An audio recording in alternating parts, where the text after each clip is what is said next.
What would you do if everything you built, your love, your savings, your future, was stolen not by strangers, but by the people you called family? Welcome back, Breakup Cheater family. Before we dive in, drop your thoughts in the comments. What lesson did you take from this story? Don't forget to like, subscribe, and hit that bell so you never miss a story that cuts deep. Let's get into it. Rain drummed against the cracked windows of Amina Wallace's Southside Chicago apartment as she stared blankly at her bank app in the dim light of the kitchen. Her chest tightened. $80,000, gone. Every penny she and her husband Malik had managed to save over 8 years was wiped out. But the true loss wasn't just financial. It was the echo of his mother's voice, Mrs. Lenora Wallace, venomous and smug. "We never wanted you in this family, Amina. Don't get it twisted." That's what she'd said the same night Malik announced he was leaving. And now, in the kind of silence that follows betrayal, Amina sat frozen. Not just heartbroken, changed. Something inside her turned ice cold. But it hadn't always been this way. They met during their senior year at Howard University.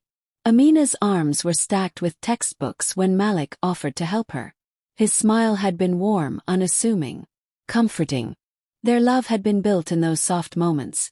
Late-night ramen while cramming for finals, block parties in D.C., Sunday evenings where Malik would twist her curls gently, humming old school R/&B. They got married under her Aunt Janice's willow tree in Detroit. Both families had come together under one tent, bathed in fairy lights and hope. Even Lenora hugged her and whispered, "Welcome to the family, baby." A lie wrapped in silk. Life wasn't glamorous, but it was theirs. Malik worked long hours at a community bank. Amina taught second graders at a nearby charter school. They scraped by, dreaming of one day owning a two-flat, maybe starting a family.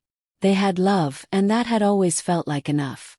Until the night Malik came home, eyes red-rimmed and tired. He spoke like he was choking on the truth. "My mom and Tiana. They're in trouble," he said, referring to his sister. "Loans. Medical bills. Some bad investments. They could lose the house." Amina asked how bad it was. 80 grand. She didn't scream. She didn't accuse. She should have. But instead, she looked at the man she loved, saw the fear in his eyes and said, "We'll figure it out.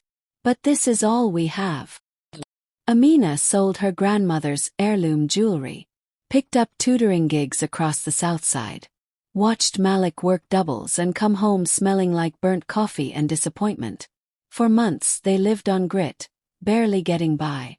She cooked with coupons, paid bills on the last due date, pretended to smile when coworkers asked if she was okay. But then the payments stopped. The loans were paid off. The $6,500 she wired last even generated a cold, automated, "Thank you for your payment" email. No one called. Not a text from Lenora. No invite from Tiana.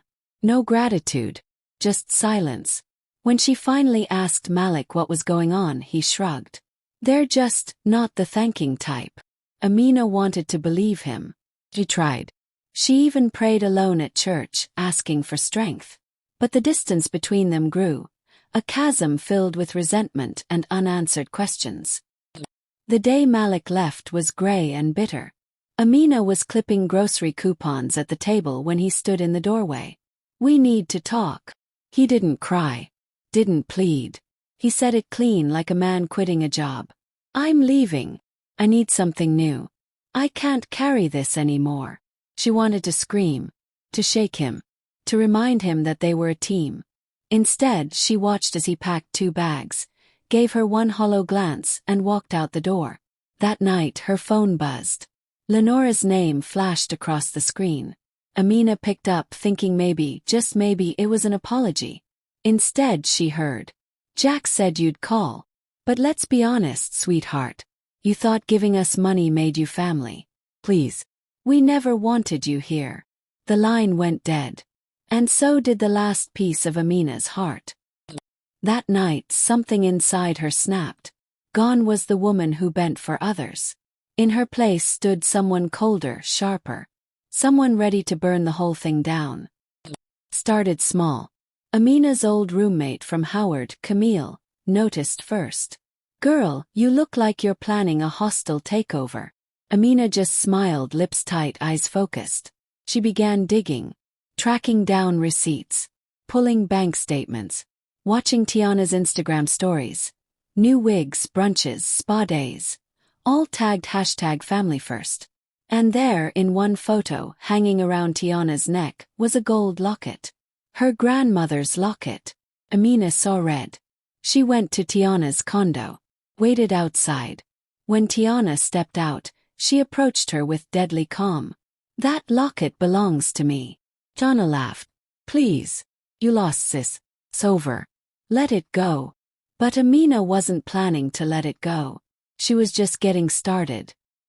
Camille introduced her to her cousin, Jada, a paralegal with connections and a grudge against injustice. "You want revenge," Jada said, "or justice?" Amina stared straight into her eyes. "Both." Together they went to work. They found shell companies, forged signatures, fraudulent evictions, and tenants scammed out of government subsidies.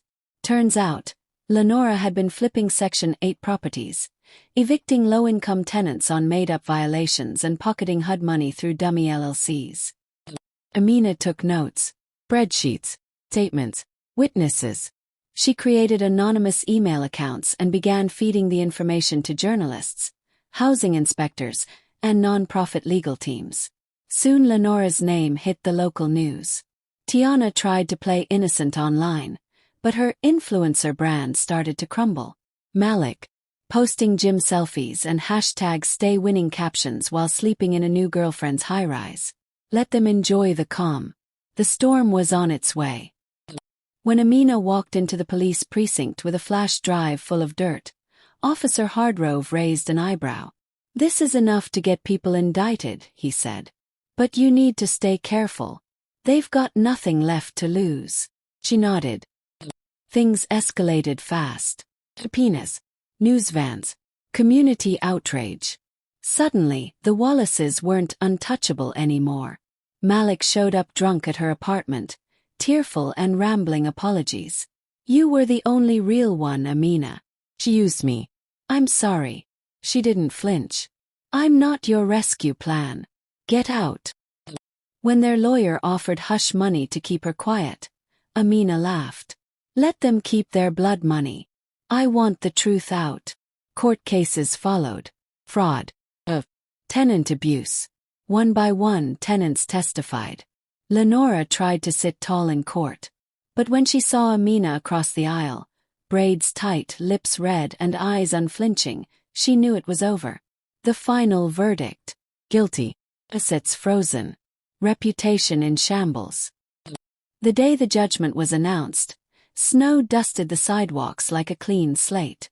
Amina stepped outside the courthouse with a strange calm. That night, she got an email from a non-profit. "Would you consider leading a tenants' rights project?" Jada called later. "Girl, you burned him to the ground." Amina smiled. "Not burned. Cleared space for something better." Her savings were gone. Her marriage dead. But she was still here, unbroken, reborn, and dangerous. Because now, she wasn't building revenge. She was building legacy. If this story hit home, drop your thoughts in the comments. What would you have done? Hit that like, subscribe, and turn the notification bell on. More real stories are on the way. Until next time, stay bold, stay smart, and never let betrayal define your ending.